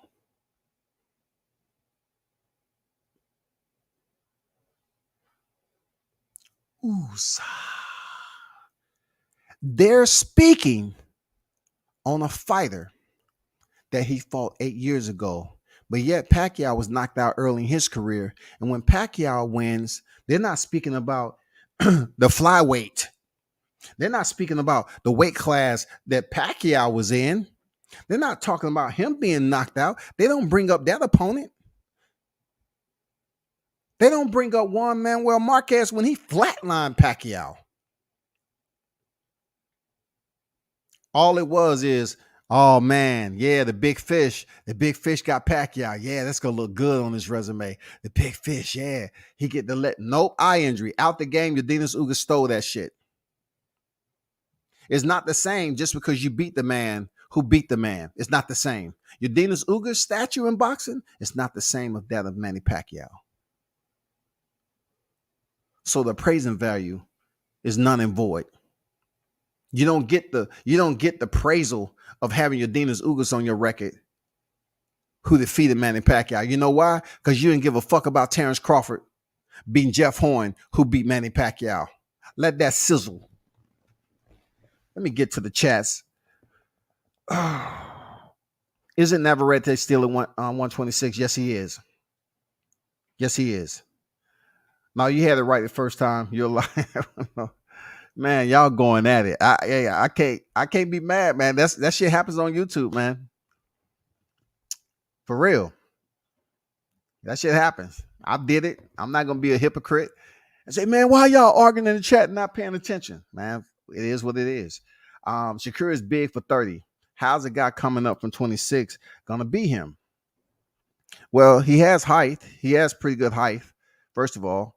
And it's gonna come down to how some of the things that Navarete is able to do is very awkward. You know what I'm saying? The way he send his punches, they come from wild, weird angles sometimes.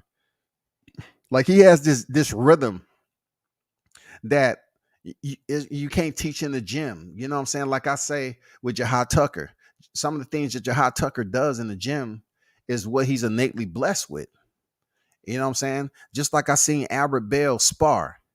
Albert Bell, he fights a certain way fundamentally in the ring, but I seen him spar 8 rounds with a fighter.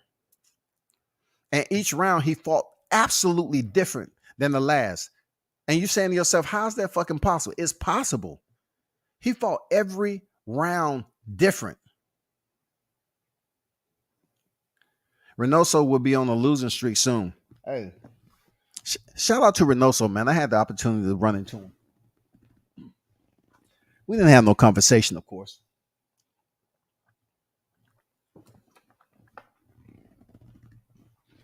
What's the chances of me running into Robert Garcia and Eddie Reynoso in the same fight week? Eddie Reynoso and Robert Garcia. You want to hear something that I wasn't going to talk about? Now that the fight is over, I'm going to talk about it. Okay? Check this out. I think people be getting me confused with Radio Raheem. Real talk. I know for a fact they do, right? Especially when I have on my glasses for whatever reason. I don't think we look alike at all, right? But when I ran into Oscar Valdez, if you look at the pick, I got a pick with Oscar, right? Then wasn't able to get a pick with Shakur Stevenson. But I ended up bumping into Oscar Valdez when I was fishing. So it was all these kids. I saw all these Mexican kids, just giving him stuff to sign. So I'm not gonna lie. I was the only black man, right there.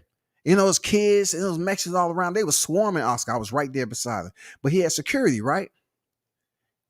I say, I turned to one of his guys, said, "Can I get a pick with Oscar?" He said, "Sure." But he had security right there, right? So I stepped a little closer and the guy put his hand up. I said, I want to try to get a picture with Oscar. Now, granted, all these kids are freaking getting stuff signed. He's signing. His security looks at me and say, it's up to Oscar whether he wants to give you a picture. If he say no, that's what it is. I say, what? Man, what are you mad at? Y'all must be mad at. Shakur Stevenson has goddamn Puerto Rican in him. This dude obviously was on some other shit. He said, it's up to Oscar if he wants to give you a picture. If he say no, then that's what it is. I'm like, do you see all these Mexicans getting pictures with Oscar Valdez right in front of me? And you're going to tell me? I don't know why I attract that type of energy, dog. I don't know if it's my height. I don't know what the fuck it is. This dude, so Oscar, I had to interrupt Oscar Valdez. I said, Oscar, can I get a picture, please? You know what I'm saying? I even put please. And can I get a picture, please? So I took a picture, right? I took a selfie. And then I said, hey, Oscar, I reach out I say, thank you. His security kind of moved my arm. I was like, let me get out of this. Let me move myself, separate myself from this shit. Because they on high alert, goddammit. And it seemed like they was on high alert for me. For black people. I don't fucking know, dog. But out of all the little kids and Mexicans that was asking for pictures, I waited. And then, I just stepped in. I say, I asked his trainer, like I said, he said, cool, it's fine. But his security, whoever that dude was, one of them, he said, it's up to Oscar. If he says no, then that's what? If he says no, man, get the fuck out of here. No, I'm team Android. Don't blame it on the phone. You be lying. Cooking with Sir Scene while do a certain section of Bud fans need lies to be truth. Don't know what y'all got going on. That must have happened on a live at night. For real. Sheldon say Canelo Alvarez versus Dimitri Bivol. Who you got? Well, I'm not going to just go for Bivol because of how somebody else feel about Canelo. Canelo is just going to have to be beat for me to believe that he's not going to go ahead and have a competitive performance against Dimitri Bivol. You know what I'm saying? Because we've seen him, he's been linked up with certain fighters that we thought that was going to give him a competitive go. And it just didn't happen like that, bro. Like, they sold out. Billy Joe Saunders sold out. Caleb Plant sold out. He had Caleb Plant so spooked that Caleb wanted to have a conversation. I don't know what the fuck Bivol's going to do. It looks like Bivol is serious, and you know what I'm saying? And he's going to go in there and give it his all or whatever. But, man, some of these cats be acting different when they face Canelo. I don't know if they got the orders or what, man, but I can't call it there, Sheldon. I cannot call it, bro. I'm just saying Canelo. I have to go with Canelo Alvarez because of, the tear that he's been on right now. Hosting one defeat. I have to go with Canelo, bro. My first thought watching that fight was you too slow. Are you talking about Oscar Valdez? No, I'm gonna say Shakur was that fast. He was that quick, that nimble. Man, his data collecting process is just on point. And that's what I praise Terence Crawford for. When Terence Crawford collects data, he makes the adjustments and then he gets it in. And usually when he executes his adjustments, they are thorough. They are correct. They are executed in a way that the progression can be seen right then, right now. That's the beauty of watching Terence Crawford make his adjustments and then apply it. You know what I'm saying? That's the beauty of it. Real talk. On right side on deck, man. What's good with it? Salute WCS. Salute to you, my brother. Salute. I know I said EJ can't fight like against Bud. They going at it in the chat, bro. Andrew said they still running the look what Mean Machine did narrative. Like we didn't just see Spence almost get knocked out the ring by Ugas. Man, talk your shit, bro. It's unfortunate that we have to listen to phony ass narratives. Phony ass, superficial, shallow narratives, bro. We can't listen to something that's genuine. Something that has validity to it. YouTube is turned into a gossip columnist. Like this is actual a field of a social media field where people can just come in here and be anybody they want. They don't have to come on camera all the time. They can never come on camera. They can just go in here and talk into the device, whatever that device may be, and just talk shit and push bogus ass phony narratives, man. Why when it comes to freaking Terence Crawford, you bring up every fighter that supposedly hurt him, right? But when it comes to the fighters that he beat, like a Jeff Horn who defeated Manny Pacquiao, the only thing that is oh man, he didn't really defeat. You know what I'm saying? He was in Australia. They robbed him. He really didn't beat Manny Pacquiao. And then they talk about the injuries that happened several years. He had to go through medical clearance, Jose Benavidez, to get cleared to fight. And they talk about him being shot. And then they talk about Olympian Kavalauskas and what he was able to do. They don't talk about the after effect of Bud Crawford dog walking his ass and finishing the fight. They don't talk about that. They don't talk about how he made Amir Khan quit. They don't talk about how Kell Brook was actually having some success rounds 1 through 3. And at the end of the third round, Crawford made that adjustment and then came out in the fourth, applying that same adjustment and finished the fight. Y'all know what the adjustment was. Y'all know what it was. He made the adjustments and got him up out of there. And then we all seen what happened to Sean Porter. You know, the more and more they talk about the shit that happened with Sean Porter, I wish Kenny Porter wouldn't have been so selfish and let the fight continue, because then we could have seen Sean Porter stretched out like we seen Miguel Burchelt. Real talk.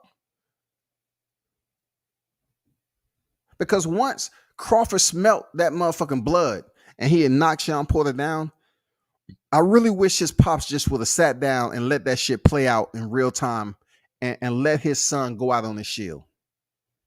Really, seriously, I just really wish, because that would have stopped all the narratives. You know what I'm saying? Because when it comes to that knockout, when it comes to Terence Crawford, what they say, Kenny Porter stopped the fight. But Danny Garcia, truth be told, Danny Garcia went the distance. Truth be told, Sean Porter went the distance. Truth be told now, a lightweight went the distance with who's supposed to be the boogeyman of the 147-pound division. A lightweight went the distance. Y'all can't blame it on the car accident, can you? A lightweight moved up from Robert Easter up to 47 and faced Errol Spence and went the distance with him. But all y'all want to talk about is Kavaliauskas hurt him. Yeah, Jokic Gamboa hurt him. Man, that's bogus. Y'all know that shit, man. Y'all know that shit is bogus. Come on, man. Get the fuck out of here with that. Y'all know that shit is bogus, man. Jason Williams on deck. What's good with it? That's good with it. I definitely have to remind people once again that it's a yak free. You know what I'm saying? A yak free zone with Team Crawford. It's a yak free zone. You know what I'm saying? When it's time to train, we don't deal with the yak. And the reason why I'm posting this picture too, because the Spencer Holics, Spence just had a fight with Udenis Ugas, and I just didn't see the quota of individuals to just get a picture. I just didn't see it. But with Team Crawford, one thing, salute the Team Crawford, man. Salute the Bomac. Salute the Terrence Bud Crawford, Steven Nelson, the Davis brothers. Salute to all the cast that was with him. Every time I seen Bud, man, he gave me a picture. Now, y'all probably saying some hating ass shit. Man, nobody give a fuck about that. I do. I give a fuck about it. I give a fuck about it. Because that lets me know, he's still approachable. He knows who's out here supporting him.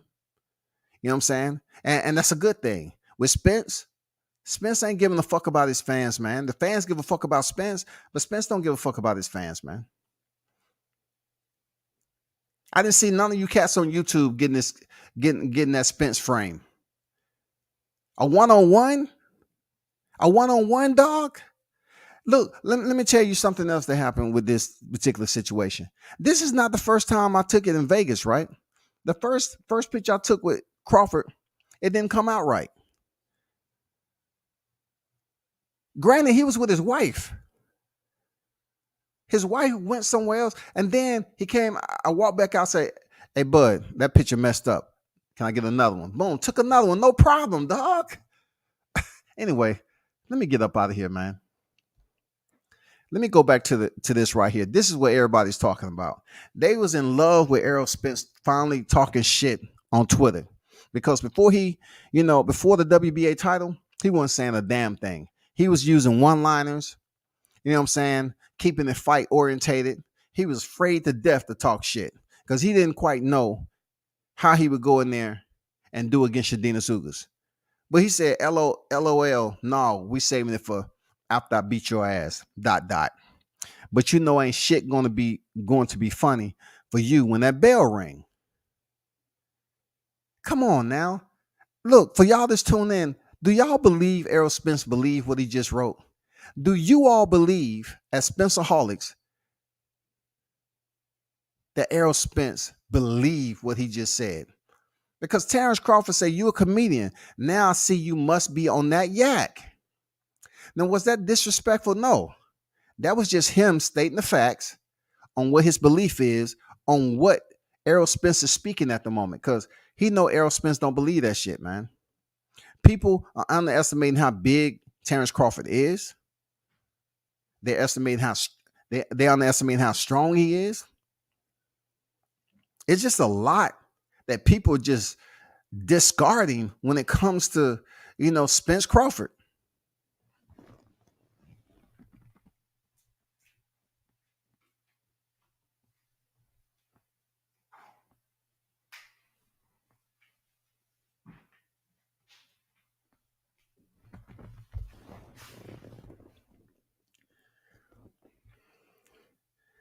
Man, I hope y'all friends after this when y'all going back and forth. D-Ray Promotions, what's good? I think I read that already. Mark's still talking about getting pieced up on a bike. I like Navarete. His activity has dropped off recently, but that's okay. He was very active for a while. I don't know if he can beat top American champ. I don't know why his name is even in the equation. I don't know why. I don't know why people are even pushing when he has Roger Gutierrez. You know what I'm saying? And that other guy. I mean, why? Why aren't we talking about the champions? Why aren't we talking about the champions? That's what I'm trying to figure out. Why are we talking about Navarete though? Now, Of course, this is what I believe. I think it's very difficult that Shakur Stevenson will potentially have 3 championship fights back to back. I seriously doubt that. I seriously doubt it. Seriously, I truly believe he's gonna have to fight somebody in between. Now, whether that's gonna be Emmanuel Navarete, I don't know. But hey, they always talking about on YouTube, right? They always talking about how black fighters should help one another out, right? Why should Chris Stevenson give Chris Colbert a shot?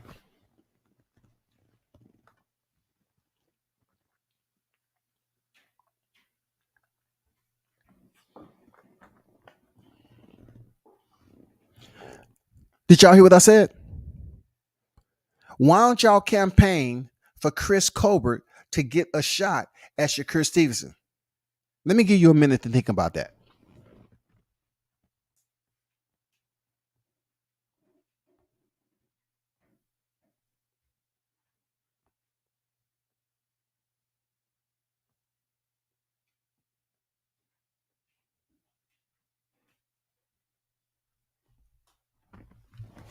Did y'all come up with any scenarios, bro? Look, this would be the opportune time for black fighters to help out black fighters, right? Even though Shakur Stevenson mixed with Puerto Rican, still, he got the shade. Is that a fight y'all want to see? Just because Chris Colbert lost badly to Hector Garcia, that was just a bad night. You know what I'm saying? Then wasn't Shakur Stevenson talking shit about wasn't Chris Colbert talking shit about Shakur Stevenson? This would be a good grudge, man. People watch it. Even with Chris Colbert coming off a loss, they will watch it. Because some of us, not me, some of us are going to think like, you know what? Style for style, that'd be a pretty decent fight. Even though I believe Shakur will stop Chris Colbert, it'd be good for him to give Chris Colbert a shot. Not just any shot. He gets a shot at the WBC and the WBO junior lightweight titles. Y'all should start talking about that right there. Why don't Shakur Stevenson give Chris Colbert, who was talking shit about him, a shot at the tape on titles and stop him? He'll hand him his second loss in a row. And if you think people are not going to tune in and see that fight, you sadly mistaken. It's going to be so much trash talking. Shakur is going to be telling him the same shit he told Valdez. He said, yeah, you was talking all that shit, huh? Chris Colbert, before you had in the fight. You was talking all that shit. Right?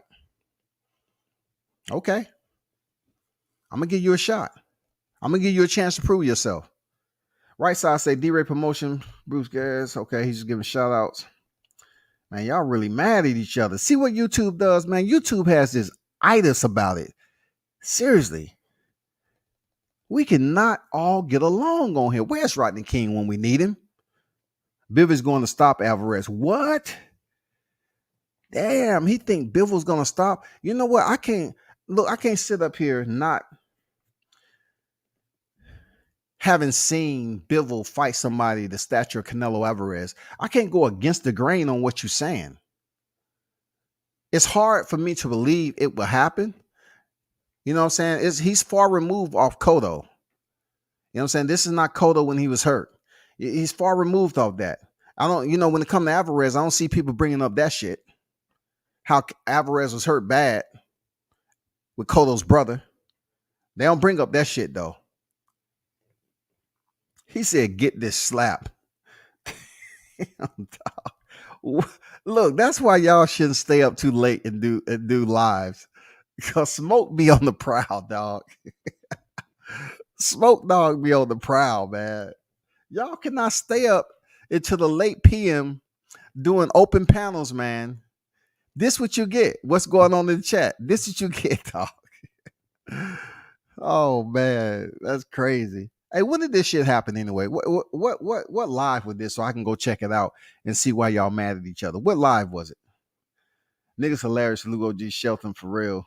Yes, Shelton say, I don't know, man. There's no way I can co-sign on that. Sir Senior said Crawford stopping everyone. BBE, Bud beats everyone. Absolutely, man. BBE, Bud beats everyone. You know what it is, man. But look, check this out, Sir Senior. He don't have to beat everybody. It's only one other person that he needs. He's gonna put those hands on. You know You know what I'm saying? He's gonna rip the fins off and put him back in the water and say, go swim. That's all. That's all. He's gonna beat his ass, rip the fins, and put him back in the water, and that's gonna be the end of that. Man's gonna be 2-time undisputed. Once again, Bud Crawford, you're gonna see this because I'm the only one that made this. It's 2-time undisputed 2022, dog. Don't say I didn't show it to you. 2 times undisputed. 2 times undisputed. Remember, I told you that. Y'all need to see it again? Okay.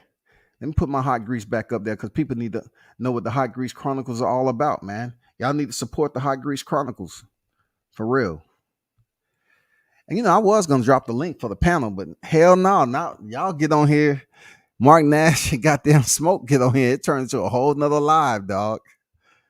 God damn, they just firing off with a revolver. No, there's no revolver. This is drum work. They have drums. Shit. That ain't bad, Shakur Crawford. No, it ain't bad at all, man. Even him coming off a loss, the fact that he was talking shit about Shakur, I think it's a good fight for Shakur to call him out and say, no, I want to fight Cobra. You was talking all that shit. You think I'm scared to fight you now because I'm unified? No, let's make the fight. Fuck all that. And Chris Cobra gonna find a motherfucking colorist. You know what I'm saying? He's gonna find a colorist. What can I do? All those other colors fuck me up against Garcia. What can I come up with? You think I should just go straight black?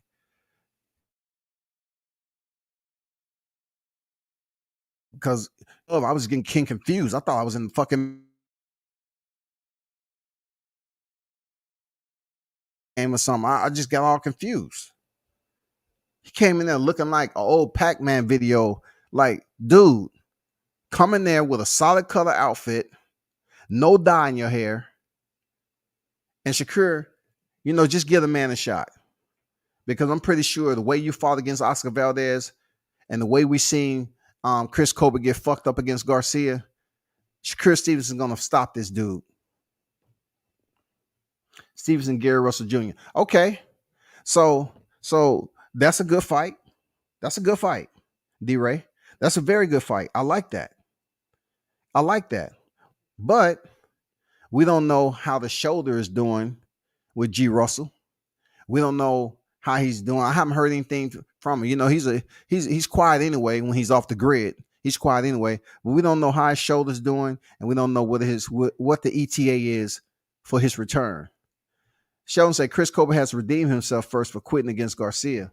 No, man, his redemption is getting called out while he's already with an open wound. He's already with an open wound right now. You know how they do in the wild? When they have when they're migrating and they have one of their own with an open wound, they can't keep up, they leave them. They know damn well them cheetahs and lions and tigers are over there waiting. And what happened when the separation happened from the pack and you wounded? You get eaten. And that's what Shakur Stevenson should do. He should eat. Goddamn, call Chris Cobra back up while he's wounded and take advantage of him being wounded. Fuck it. Either one or two things gonna happen. He's gonna say yeah, or he's gonna say no. He's gonna say, no, I ain't ready. No, I'm ready. Brooklyn.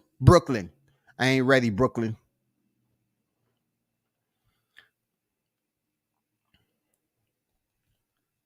I think that's the biggest, if Shakur Stevens is going to have a fight, I don't think Emmanuel Navarete deserves to move up from 26 and get a fight with Shakur Stevenson like that. Move up to 30. You know what I'm saying? Move up to 30, fight somebody else. And then maybe, you know what I'm saying? Because we don't have a timeline for when Shakur Stevenson may fight the IBF or the WBA champion. We don't know the timeline. Because from my understanding, Roger Gutierrez is supposed to fight Hector Garcia. That's what I'm thinking. And then we're talking about possibly Shakur, if he wants to give a shot at the WBA title, That's going to be in 23. Do he need to fight again in 22? Man, fighters are fighting once a year. It would be good to see him step back in there and defend his, I'm saying defend the WBC. Man, that's petty. I'm being petty. If I say he needs to defend his WBC, that's being petty. Because he already did. He not only defended it, but he picked up a strap too. You know what I'm saying? He picked up a strap. So, as we know, I think Chris Colbert is an easy touch for Figure Shakur to put on his resume while he get ready to face either WBA or the IBF champion. Why not? Fuck it. You know what I'm saying? Make a payday and just to, stall some time and step in there with one of the champions, man. Be methodical with it. I hate to say this, bro. Colbert doesn't deserve a shot right now. He is known as a quitter. It's not all about what he deserved. And Shelton, I look at it like this. I'm not looking at him as getting a title shot. I'm more so looking at it as Shakur Stevens taking advantage of the wounded animal. Only because Colbert was talking shit about Shakur, dog. I believe right here, right now, if Shakur Stevenson want to call him out, it'll be great. It'll further bring attention to Colbert. He will have to respond. He can't get on here talking reckless like he did before, because then they're going to treat him like what? Blair Cobbs. Blair had me. I said, God damn, Blair came out of nowhere. Blair had us, dog. Blair the Flair. Blair the Flair, dog. He had us. And he went out there and got whooped. Chris Colbert, he never had me, but he was talking mad shit, went out there and got whooped. So why not take advantage of it, man? Why not take advantage of it? I don't know when Gary Russell's going to be back. I don't know, bro. But Shakur Stevenson going to need somebody to fight. And why not take advantage of the wounded and go out there and further punish Chris Colbert? Why not do it, man, for talking that shit? That's awesome. I like it.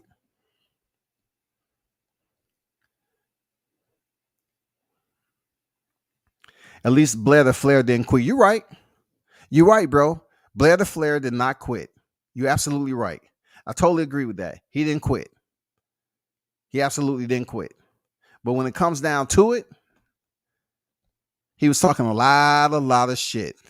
Like, man, he was calling people cowards. Man, come on, man. Like I was saying to myself, as much as I criticized Spence, I was saying, Blair, bro, man, he a coward. I don't like cowards. I was like, ugh. And I think if Blair would have went in here and beat his opponent, I actually believe Spence probably would have gave him a shot. Hey, I'm just throwing caution to the wind. Or Keith Thurman. Him and Blair Cobbs is the same complexion. You know what I'm saying? So they might have looked out for each other. You know what I'm saying? I think if he would have won his last fight, then maybe Keith Thurman. I want to say Errol Spence, just because he was talking so much shit and calling him a coward. I think Keith Thurman might have considered the momentum that Blair Cobbs had to say, you know what, let me fight Blair. Fuck it. Let me fight him. But all I saw was his afro just going all over the place and shit. When that glove was goddamn ringing the doorbell on his cheekbone, ding dong, and that fro was moving everywhere. I say, what the fuck is going on? And then down goes Blair. I say, shit. And then since then, we haven't heard a peep out of Blair. I mean, I thought he would at least return to the boxing voice and face the wrath of Ness. But Ness might have said, you know what? If that dude shows up in the parking lot, don't let him in, man. Don't let him in. He's on probation right now. And much shit as you talk on TBV, and you went out there and performed the way you did, no. Don't let him in. If you see him in the parking lot walking around, kicking cans and shit, throwing rocks into traffic, don't let this guy in. But Chris Colbert need to get that smoke with Shakur. And that'll be a brother helping out another brother so people can stop talking. Because they I want them to sit up here and say, well, why did they pick Chris Colbert? Well, before that, they was talking about Chris Colbert facing Shakur Stevenson and all this other shit. They was like lining them up. Okay, Chris Colbert fights Shakur Stevenson. Now, all of a sudden, Chris Colbert is a weight bully. He's too big to be at 130 when I'm looking at both of them. I as close as you can get to the stage. I was as close as you can get to the stage. And I don't know where they talking about this size is shit. When he rehydrated, yeah, he was bigger than Oscar. But when they stepped on for the weigh-ins, come on, man, you see the pictures. What the fuck are y'all talking about? How are you gonna sit up here and say this dude was absolutely bigger, like he competed 147? Man, y'all need to stop that bullshit, dog. Y'all need to stop it. It doesn't make any sense, man. Yeah, I agree, right side. Goddamn, Blair did go out on the shield. He did. But look at it this way, right side. When it comes down to him calling a guy like Errol Spence, who's on the pound for pound list, you're calling this man out. Not only are you calling him out, you call him a coward. Now, a lot of us, we can't process as to why you went that route. What convinced you to say that Errol Spence was a coward? I wouldn't even call the man a coward. Like, you said he's a coward and you don't like cowards. I don't get it, bro. Like, when you say those words about somebody that's as popular and notable and the unified champion is Spence, you got to back that shit up. So therefore, in order for you to continue to progress towards a possible or potential fight with Spence, you got to go ahead and beat this guy you just lost to. So you lost to him already. I don't foresee you going back in there for a rematch, bro. Like, you called out Jaron Ennis. You pulled up in a mink and you inspired Rolly. You really had the momentum going. You called out Boots Ennis on the sideline and you was telling people on TBV that you was pretty much fucking Boots Ennis up. And then once you got that out the way, you went in on Errol. But when you use that word, that pusillanimous title, you call somebody a coward, and then you further exemplify it and say you don't like cowards. Man, you got to stand on your shit and go ahead and win. I don't think you won. Like, right side just say you went out his shield. I think that's as much credit you're going to get. You're going to get people to say, okay, he went out on his shield. I respect that dude. That's it. That's as far as it goes. It don't get any more than that, man. What do you think of Colbert? Don't think much of his skill set. Colbert has skills. Not anything that really interests me. Colbert has skills, man. I just think he was believing his own hype. He was sipping on that special homemade Kool-Aid. And, he developed a little bit of hyponatremia from it. He was just drinking too much of it. He had depleted salt levels. Hey, don't let me get started. He had depleted salt levels, man. You know what I'm saying? He was drinking his old Kool-Aid. He had too much sugar in it. He came in there with all those fucking colors, bro. And nobody in his circle said, hey, Chris, I know you like being flamboyant and stuff like that, but check this out. What is your plans for your outfit? Oh, no, I'm Brooklyn. I ain't saying nothing, man. Brooklyn. I'm going to keep it a secret, man, from everybody. It's Brooklyn all day, every day. All right. So when he finally brought that uniform into the dressing room, people was like, oh, my God, we in fucking trouble. We are in fucking trouble. Now we have seen the human Tetris. He came in there looking like a human Tetris, bro. From his trunks to his gloves, he looked like A black Tetris. Y'all know the game y'all addicted to. Before all the shit started, really, it was Tetris out this motherfucker. Tetris was the one that was driving people insane and going to the mental hospital in the padded room because they was playing Tetris. That's what Chris Colbert was looking like. A black Tetris. He had all them fucking colors, and all you wanted to do is find a joystick. Let me find a joystick. Give me a joystick. They got Wi-Fi in here? I want to play some Tetris. God damn it, Chris Colbert. He inspired me tonight. I want to play some Tetris, god damn it. People start playing that shit on their phone. Blair was saying whatever he could to try and raise his stock. That man didn't believe his own damn words. I think he did that right side for real. I think he believed his own words, bro. I think Blair Cobb actually believed his shit. Did you see his face? Did you actually pay attention to when that man was speaking? Blair believed his shit. Blair believed what he was saying. Blair Cobbs inspired Rolly to come out with the mink with no shirt on. He believed it all the way until he got his ass knocked out. A part of me, if I had the opportunity to interview Blair, which I tried intensively to get Blair Cobb on the show. I haven't given up yet. I haven't given up. I really want to speak to Blair Cobb, and I just want to have a conversation because he's a good ask, man. What I mean by he's a good ask is that, you know, you have to ask him one thing and Blair Cobb will take it from there. You don't have to really keep asking him question after question and he's going to give you short answers. He's going to talk. I just want to know the backstory as to why he called Spence a coward. That's tough. Like that's very malicious in a sense to call a man a coward when you haven't even had a situation or a run-in with Spence for you to even derive that result, for you to think the way you're doing. What brought that upon you to say he was a coward, bro? Have y'all had a situation in the gym? Did you get knocked out by him and then he came in there and stepped on your chest? You know, he gave you the Allen Iverson, Tyrone Lue type of treatment. Did he step over you when he knocked you out and you was down there convulsing? What the fuck happened, bro? I need to know.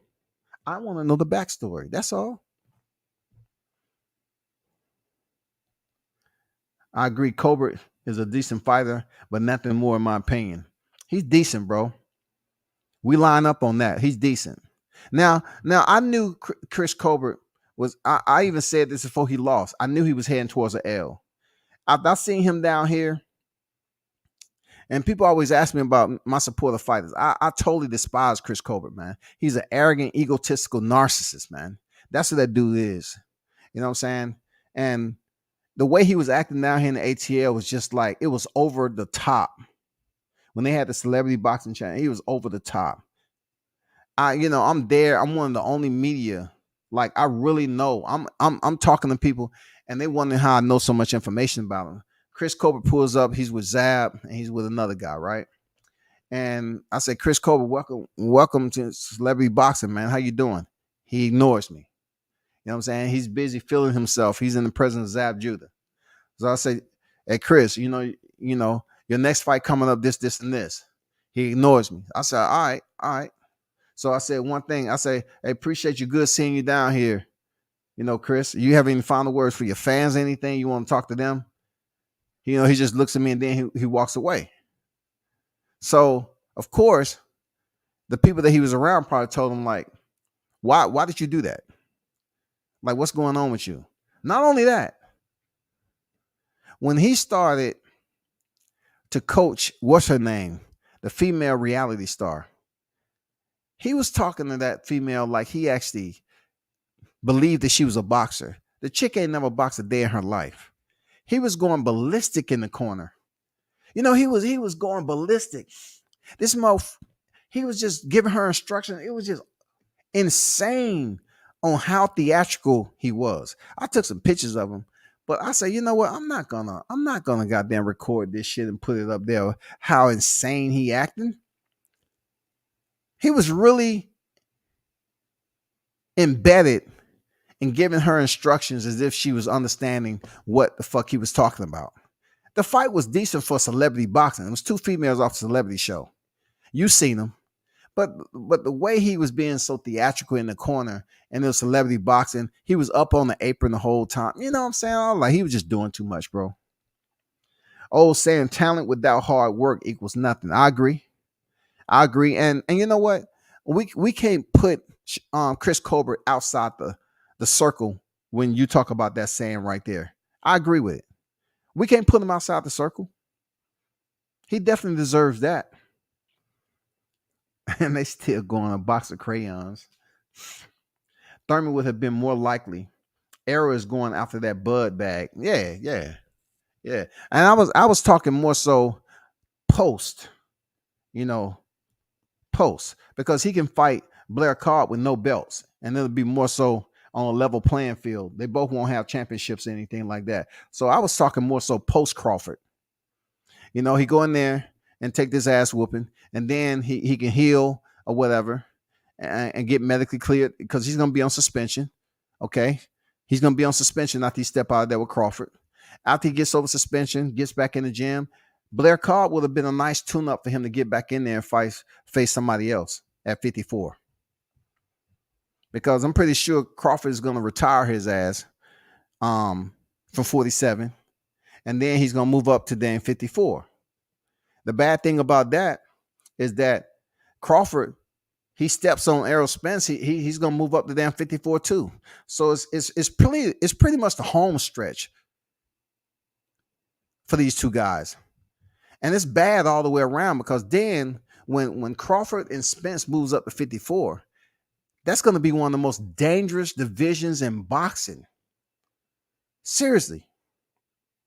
That's going to be one of the most dangerous divisions in boxing, man.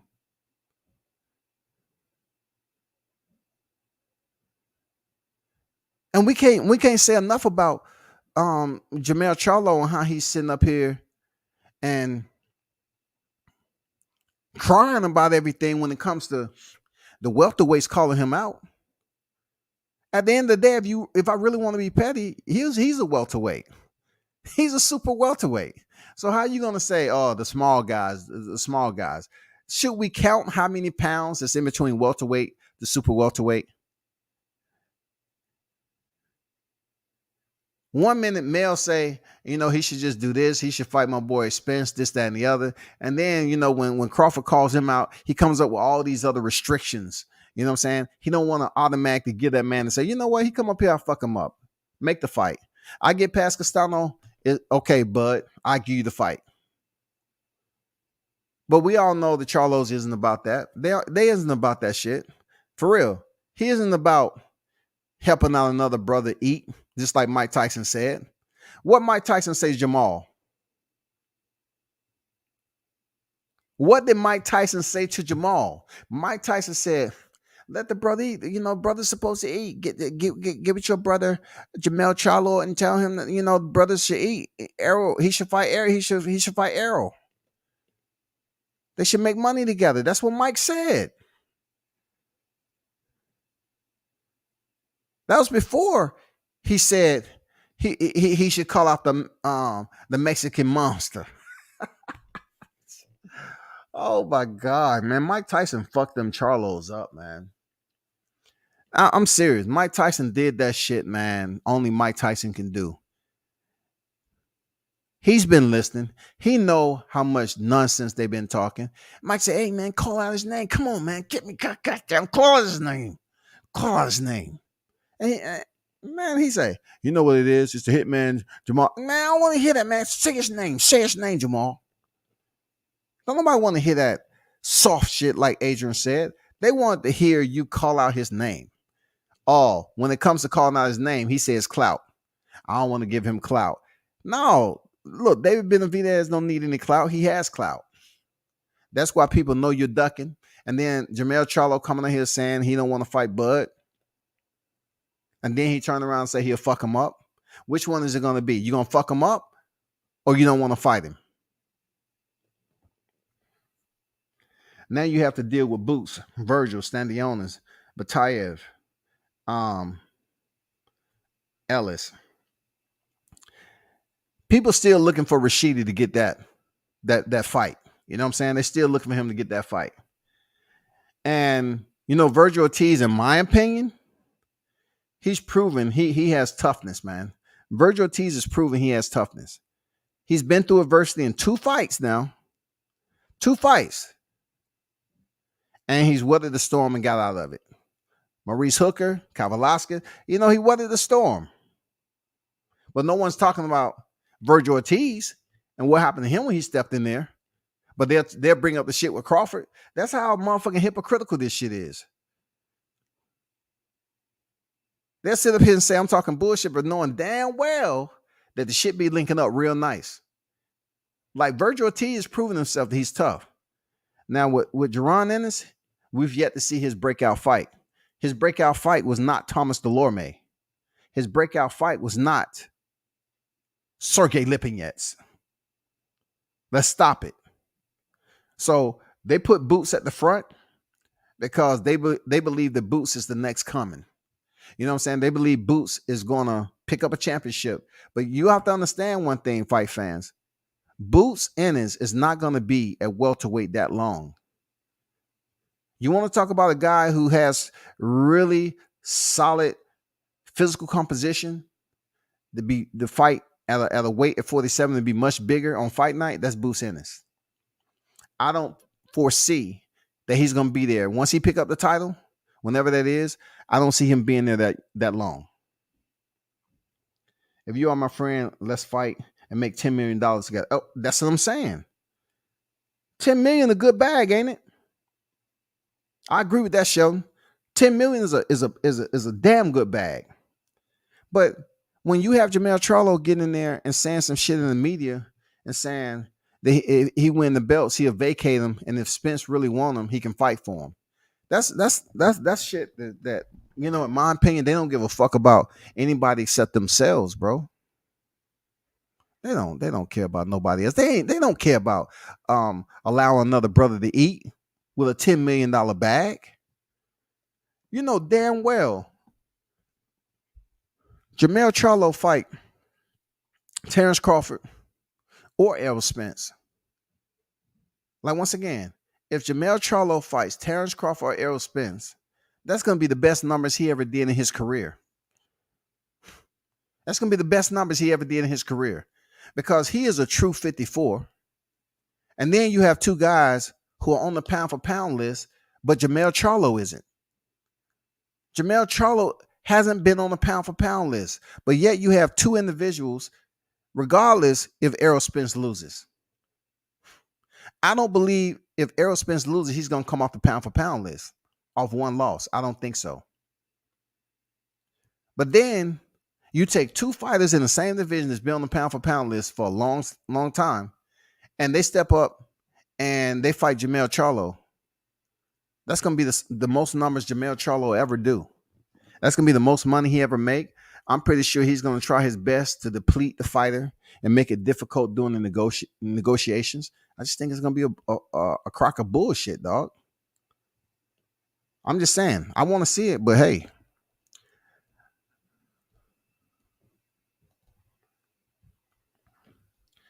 I want to give a shout out to my boy Shakur Stevenson, man. I'm about to get up out of here. I just wanted to leave y'all with, Shakur Stevenson.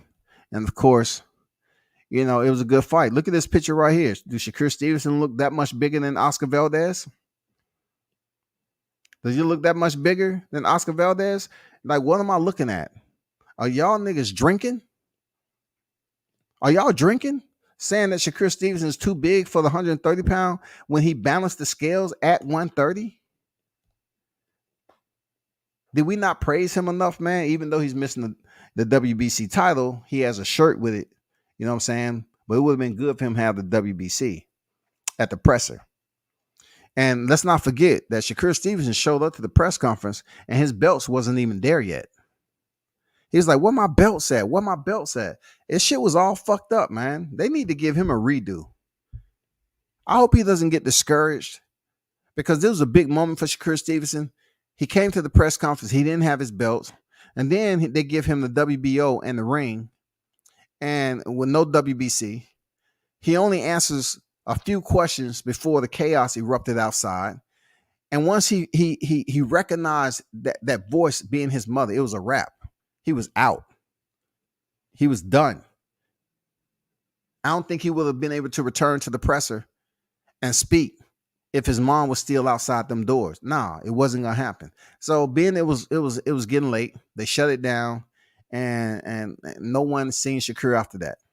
But we should give him his props, man.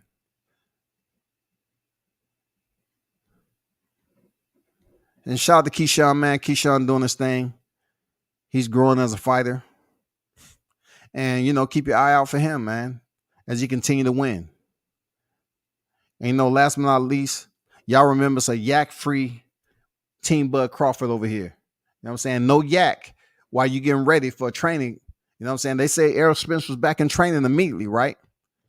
What does that mean? It's no fight date unless they know something we don't. So if he was back in the gym, kudos to him for being back in the gym. What you working on? Seriously, what you working on? To get back in the gym and do what? Focus? What were you back in the gym that early for? Come on, stop it, man. Y'all need to stop talking about he was back in the gym. And this is going to be my last thumbnail that I put up so I can leave that to just sit on your thought process until the next live. Y'all look at that right there. Two-time undisputed. Two-time undisputed. It's coming real soon, 2022. His second division. On right side, man, I'm glad I clicked back over to the comments. Shout out to right side, man. For the super chat. He said, great show, WCS. Keep up the great work. I appreciate you that right side pulling up. Thanks to everybody pulling up, man. You know what I'm saying? Appreciate all y'all pulling up. Definitely one love to you, right side, for the donation, man. Appreciate you. Sheldon say, but I thought Jamel wanted all the smoke. I thought, right? We thought he wanted all the smoke, bro. But all I hear is whining. He's worried about the little dudes moving up. And then his brother is worrying about that Mexican monster being up there and saying he need to fight a heavyweight in his rifle division.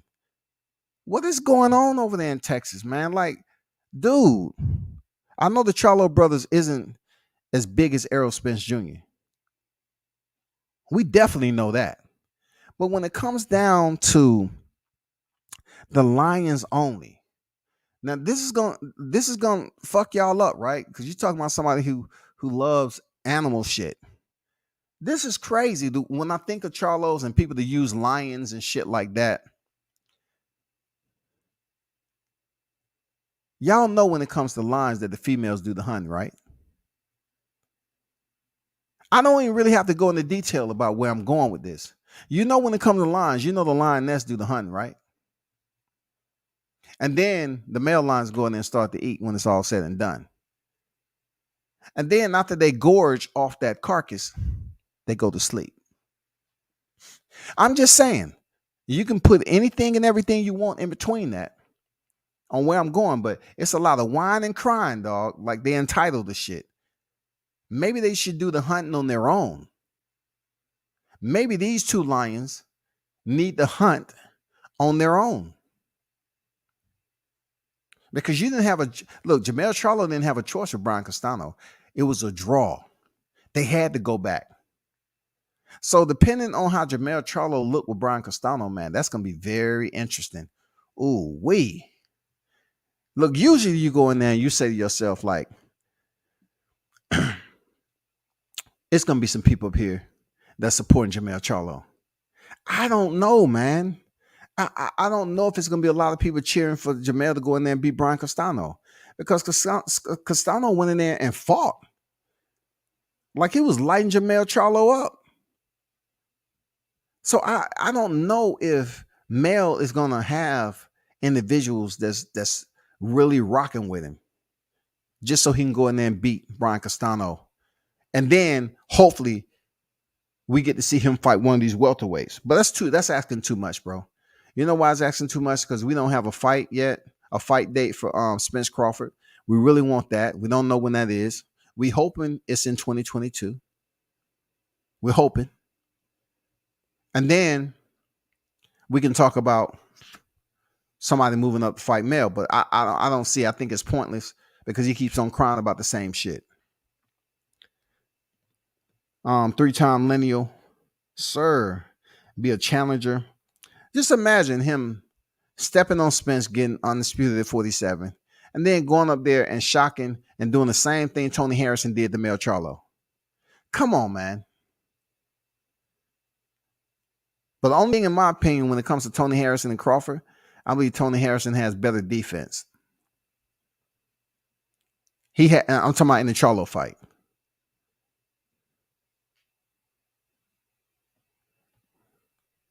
Be a challenger.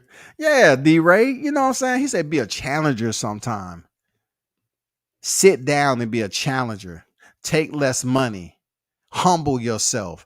So if another man is telling me to humble myself, I would expect at one point in life, I actually witness you humbling yourself. Just once in life. If I saw you once in life humbling yourself, I'd be like, you know what, dog? All right. I get it. Seriously, I get it. You want to talk about humbling? I get it, bro. I get it. You want to humble? I got it. I respect that. I remember when you humbled yourself. Okay. But with the Charlos, when have they humbled themselves? They busy out here both calling out Canelo. That's not humbling yourselves. That's begging. When does lions beg? When do lions beg? The last time I checked, if they see a pack of hyenas on the carcass, they go over there and goddamn start trying to sink their teeth in the hyena. Last time I say, when you see them wildebeests out there, and them buffalo, whatever, the lions be out there trying to damn find a meal. Sometimes they get their meal, sometimes they get fucked up. So once again, you really want to call yourself a lion? You really want to call yourself a shark? Because the orcas fuck their ass up all the time. Dolphins too smart for you. Take the Devin Haney route and go for greatness. Let me yard.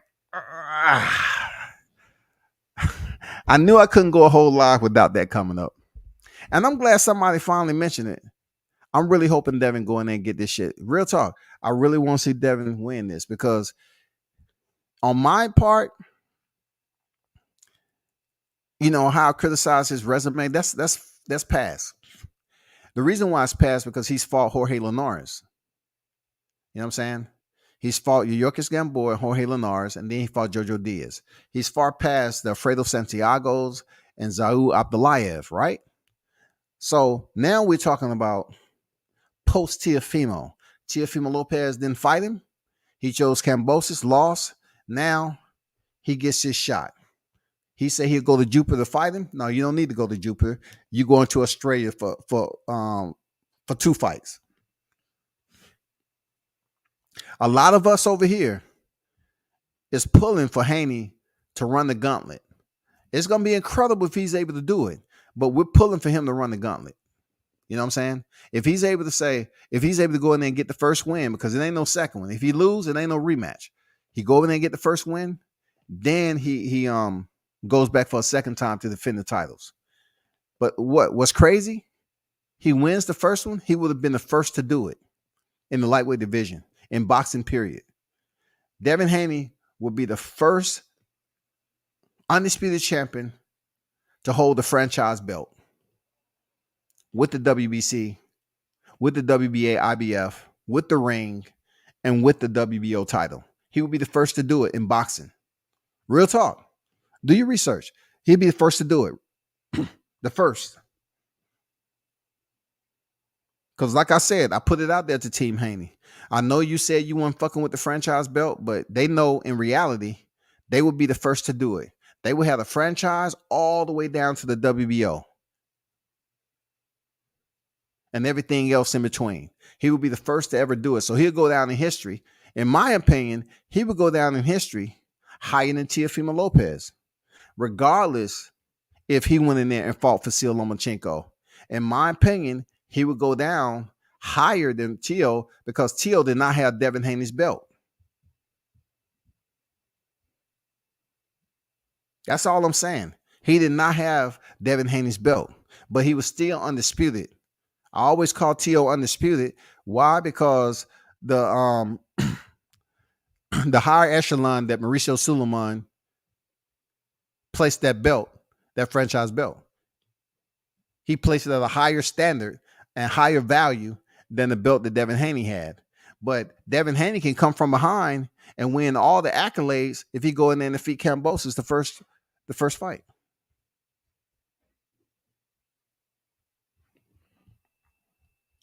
But man, y'all been great. Thanks for tuning in, man. Continue to support the channel. Hit the like button on your way out. You know, share the content, bro. And this ain't the last. I'll be on again. But remember, there's a Hot Grease Chronicles EP3 2022. And I must let y'all see it's going to be a fish fry. And I did my job. I donated to charity. I offered water for Errol Spence to get off the yak. Turn up and tune in to World Combat Sports. I'm out, people.